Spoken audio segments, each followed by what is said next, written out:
It was a mundane afternoon. After the completion of my humdrum morning, it is now time for me to work on my writing. I turned on my computer, sat down with a straight posture, and stared at a blank page. In a rhythmic fashion, my fingers began tapping the desk instead of pushing the keys of my keyboard.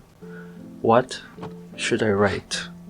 Gazed into the abyss that not a single sentence was completed. I loathe this feeling sometimes. But then I realized I forgot to do something on my notes, and by the time I opened it, I saw a note just below the screen. I wrote to someone on December 28th of 2024. Upon reading, I can tell that I was frustrated by the absence of someone special, to the point where I wrote this. But if I am being of no value to you anymore, then I'd gladly be disposed of right away. Now that's something you don't read every day. With this, I thought, why don't I write about some old notes I can find here on my phone? And that's what I did, starting with this birthday letter from an old friend.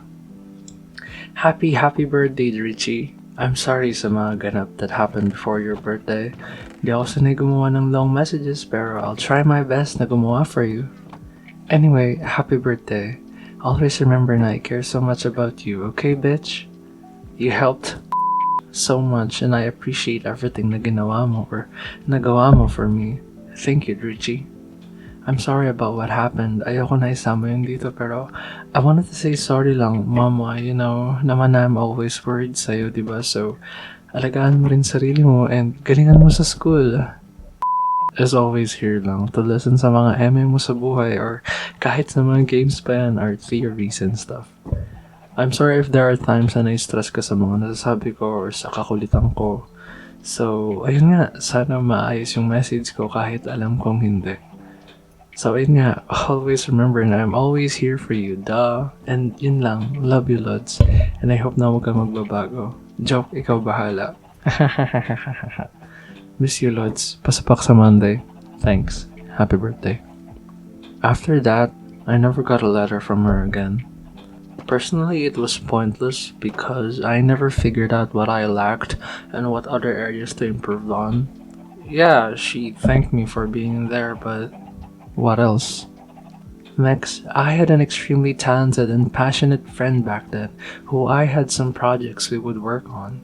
I'd be the photographer and the videographer, and he'd be the artist and the editor. A recent project we have done was way back in 2023. I think it wasn't just me and him, it was another friend with his brother and another brother. I ranted in this note because of how expensive the place we stayed in was.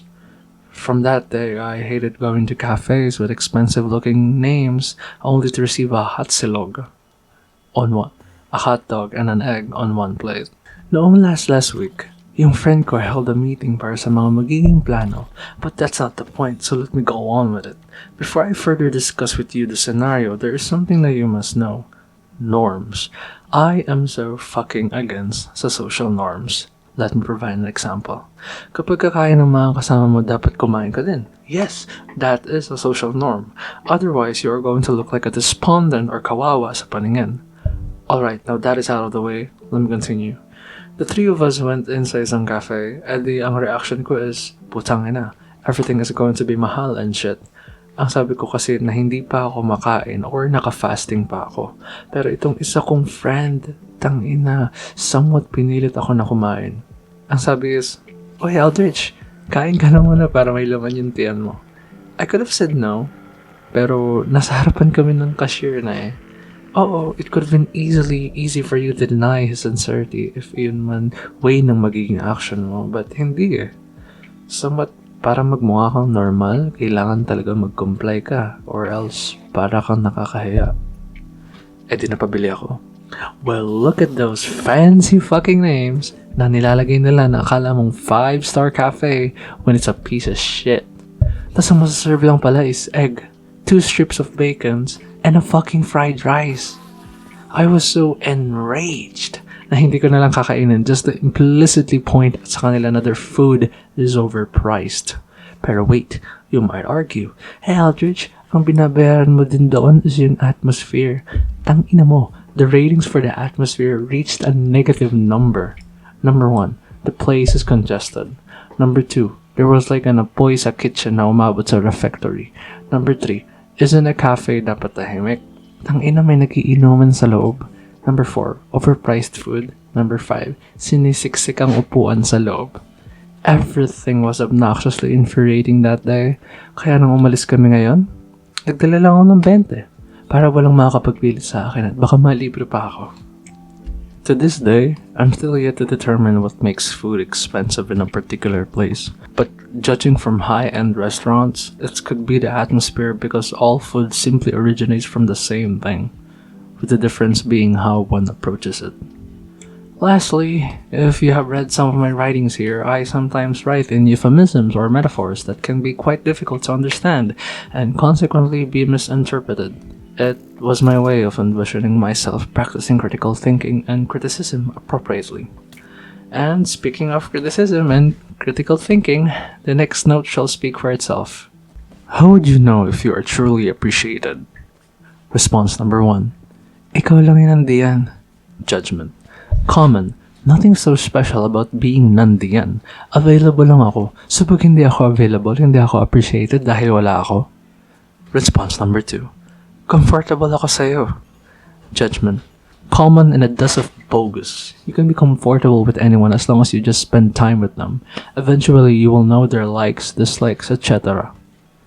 Response number 3. Matalino ka kasi. You make me realize na marami pa palang something sa mundo. Judgment. Rare but easy to counter. Anyone can be a matalino.